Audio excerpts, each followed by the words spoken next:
Phase 1. The hook, heavy, atmospheric music begins. Slow, cinematic shots of crumbling brutalist architecture, rain-streaked concrete, and vast, empty landscapes under an oppressive gray sky. The visuals are monumental and desolate. Narrator. There is a unique form of paralysis that grips the modern soul. It's not laziness. It's not fear of the unknown. It is the opposite. It is the terror of the known. It's the suffocating certainty that you know exactly how things will turn out, and that knowledge has already defeated you. We will call this condition the tyranny of the future. It's the reason you don't start the business, the reason you don't have the difficult conversation, the reason you stand frozen before the challenges of your own life. You have seen the end of the story, and it has broken your will before the first page is even turned. Stay with me. Because by the end of this analysis, you will not only understand the architecture of this mental prison, you will be handed the very key to its lock. You will learn how to wage war against a future that has already been written. Phase 2. The problem. Visuals shift to more intimate, psychological shots. A person staring at their own reflection in a dark window. A clock ticking, its hands casting long shadows. A long, empty hallway. Narrator. Let me speak to you directly. Have you ever mapped out a path to self-improvement? A new diet, a new skill, a new career. You can see it with perfect clarity. You can visualize the success, the version of you that exists on the other side of the sacrifice. But then, another set of images appears. Just as clear. You see yourself failing. You see the late-night snack, the skipped study session, the moment of weakness. You see the comfortable inertia of your present pulling you back like a gravitational field. And in that moment, the battle is lost. The future, both the glorious victory and the pathetic defeat, feels so solid, so inevitable, that the present moment becomes hollow. Your choice feels like a formality. You are simply an actor reciting a line, walking towards a fate you've already foreseen. This is the internal state of the tyranny of the future. It is the profound and unnerving sensation of being a passenger in your own life. Consider a simple, common scenario. You need to apologize to someone you've wronged. In your mind, you play out the conversation. You see their anger, their rejection. You feel the shame, the awkwardness. You run the simulation 100 times, and every time, it ends in pain. So you do nothing. The apology is never given. The relationship is never repaired. You think you've avoided a negative outcome, but what have you truly done? You have allowed a ghost of the future to dictate the reality of the present. You have sacrificed the possibility of reconciliation for the certainty of your own predictive failure. The hidden cost of this paralysis is catastrophic. It is not just the missed opportunities. It is the slow, methodical assassination of your own potential.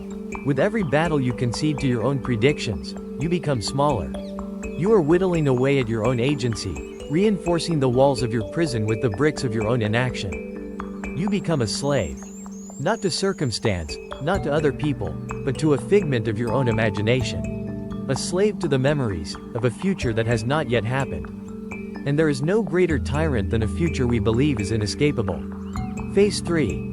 The solution. Visuals transition to imagery from the source material, treated with a cinematic, almost mythical quality. Stylized shots of titans, paths of light, fragmented memories flashing on screen. Narrator. To understand how to dismantle this tyranny, we must turn our gaze to a story where this psychological condition becomes a literal, metaphysical reality. We must analyze the case of a man who was not just haunted by visions of the future, but was fundamentally enslaved by them. A man named Eren Yeager. Through the power of the attack titan, Eren receives memories not just from the past, but from his own future. He sees, in horrifying, fragmented detail, the atrocities he is destined to commit. He sees the end. He sees the blood, the ruin, the genocide he will unleash upon the world. This is not a superpower. It is a curse. It is the tyranny of the future made manifest. The moment he sees this future, his freedom is annihilated. Every choice he makes is no longer a choice, it is a step on a path that is already paved. He is a character in a tragedy, reading his own script as he performs it. And yet, he keeps moving forward. How? How does one walk willingly into hell? How does one find the strength to act when free will is an illusion? Eren's brutal journey provides us with a strategic framework for confronting our own, smaller tyrannies.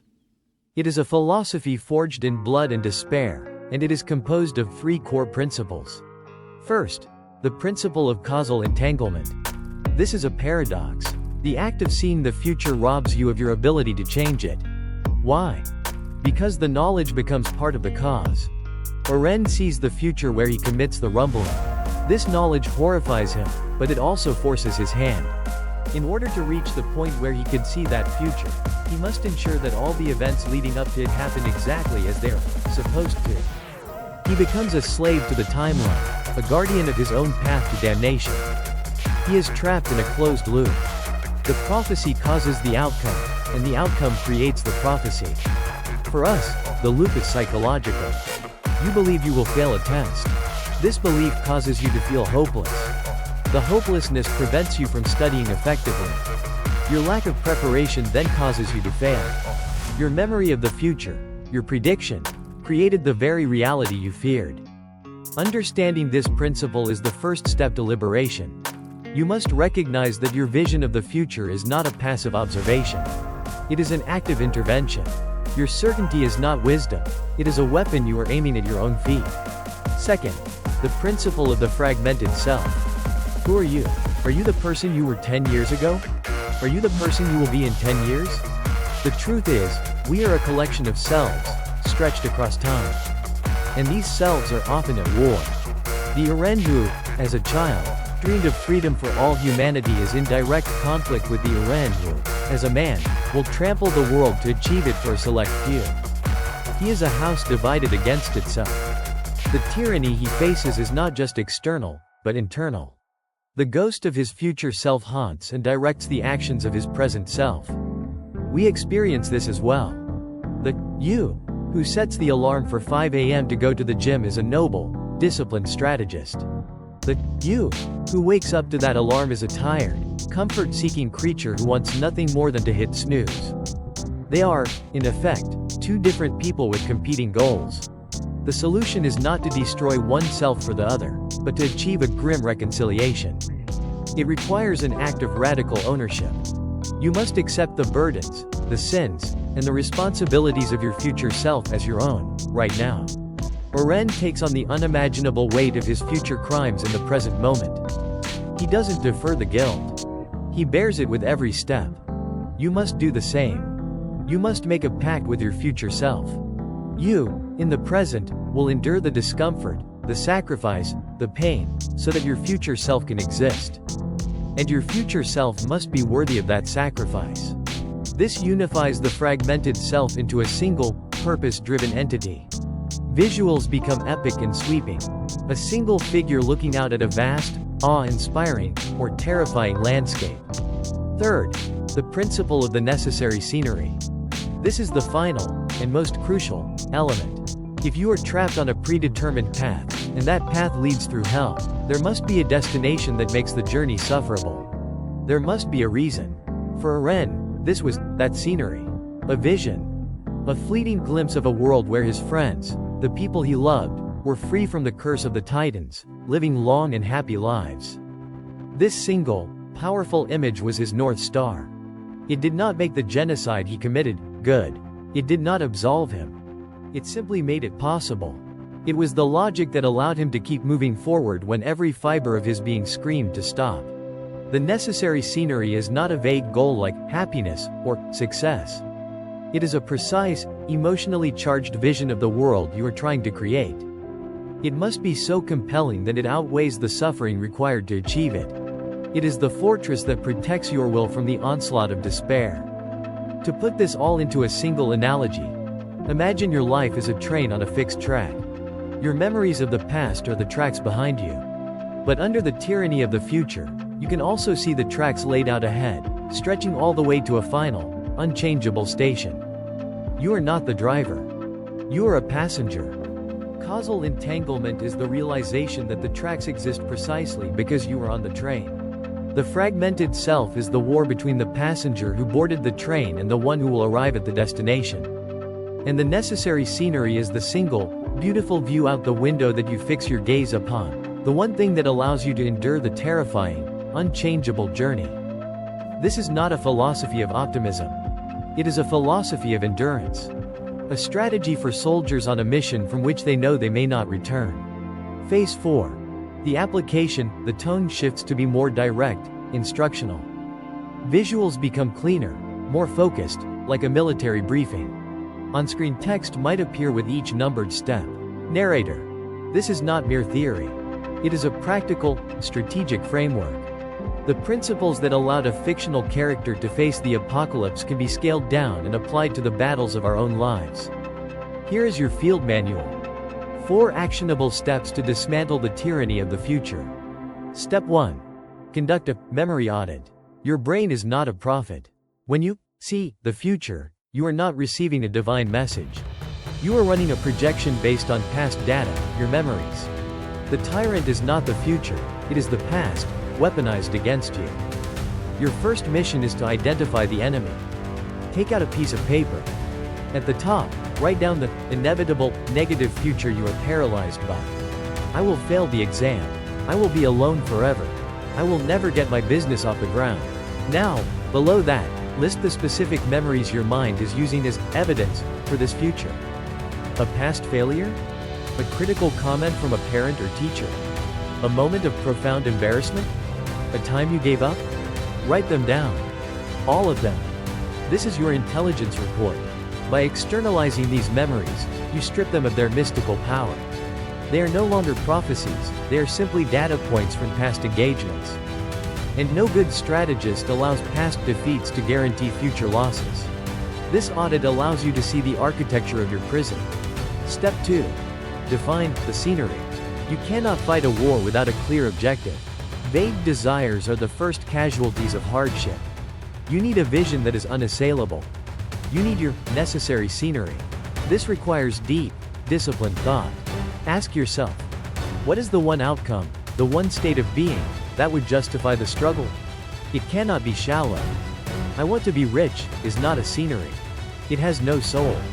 I want to build a life where my family feels safe and I have the freedom to create without compromise, that is closer.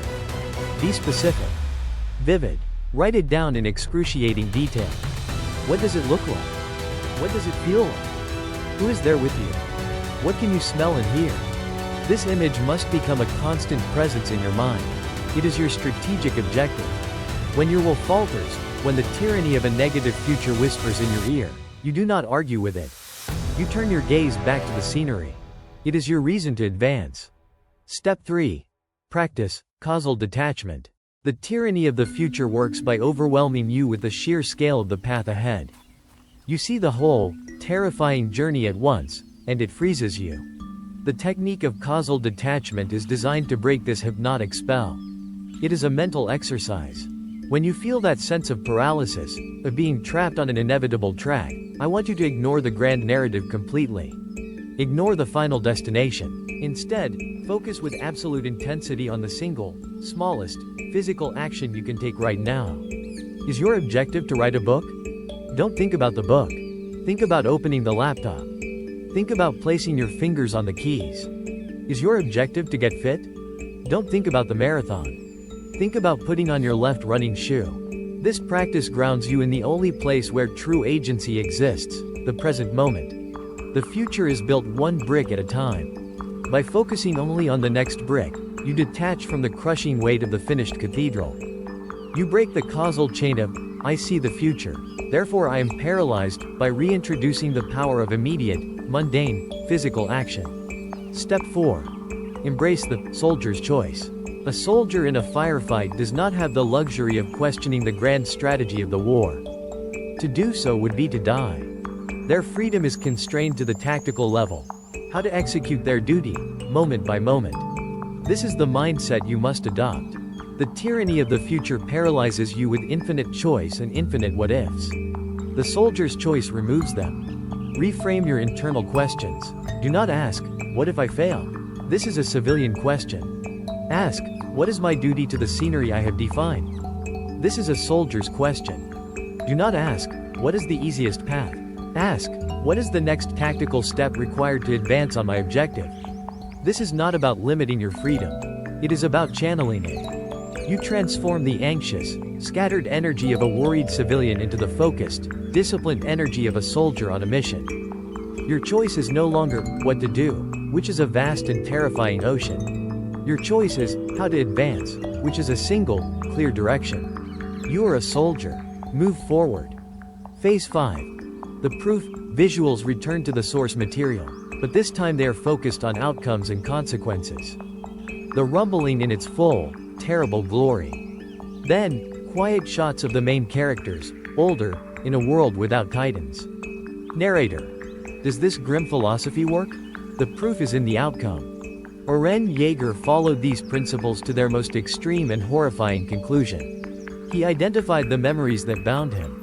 He reconciled his fragmented self by shouldering a burden of guilt no human should ever have to bear. He fixed his gaze upon his necessary scenery, a world free for his friends. And he moved forward with the unstoppable, unquestioning resolve of a soldier. And he succeeded. He achieved his primary objective. The power of the Titans was eradicated from the world. His friends were freed from their cursed legacy and allowed to live long lives. The cost was the slaughter of 80% of humanity and the destruction of his own soul. It was a victory so terrible it could barely be distinguished from a defeat. But it was, by the cold logic of strategy, a mission accomplished. It is the ultimate, terrifying proof that this framework, when followed with absolute conviction, cannot be stopped. But we do not need to look to fiction for proof of this mindset's power. We can look to the darkest chapters of our own history. Viktor Frankl, a psychiatrist and Holocaust survivor, documented his experiences in the Nazi concentration camps in his book, Man's Search for Meaning. He was living in a real-world hell, a situation where the future was, with near certainty, death. He was stripped of everything, his family, his home, his name, his dignity. And in that abyss, he made a profound observation. The prisoners who had the best chance of survival were not always the strongest physically, but those who clung to a sense of future purpose. Those who had a white could bear almost any how. One man lived for the thought of being reunited with his beloved child. Another, a scientist, for the unfinished book he had to write. This was their necessary scenery. Frankl himself survived by imagining himself in the future, after his liberation, giving lectures on the psychology of the concentration camp. This mental projection, this purpose, gave him the strength to endure the unendurable. He famously wrote, "Everything can be taken from a man but one thing. The last of the human freedoms, to choose one's attitude in any given set of circumstances, to choose one's own way. That is the soldier's choice. The logic is sound. We are not paralyzed by the future. We are paralyzed by the story we tell ourselves about the future, a story authored by the ghosts of our past." This strategic framework does not magically change the world outside of you. It reforges the soldier within you. It shifts the center of gravity from the external outcome, which you cannot control, to your internal resolve, which is the only thing you ever can. Phase 6. The call to action. Narrator. The chains of the future are forged in the mind. And so it is in the mind that they must be broken. The battle begins with intelligence. With reconnaissance of your own internal landscape. So, in the comments below, I want you to answer this. It is your first mission order. What is the tyrannical future you have built for yourself? And what is the one core memory that serves as its cornerstone? Acknowledging the enemy is the first step in any successful campaign. If you are ready to discard comfortable lies and confront the brutal truths of human nature, if you are prepared to study the strategies required not just to survive, but to prevail, then I invite you to join our ranks. Subscribe to Beyond the Walls, and dedicate your hearts to the pursuit of understanding. We have faced the prison of the future. Now, we must understand the psychology of the man who created the prisoner. Understand the Father, and you will understand the monster he unleashed upon the world.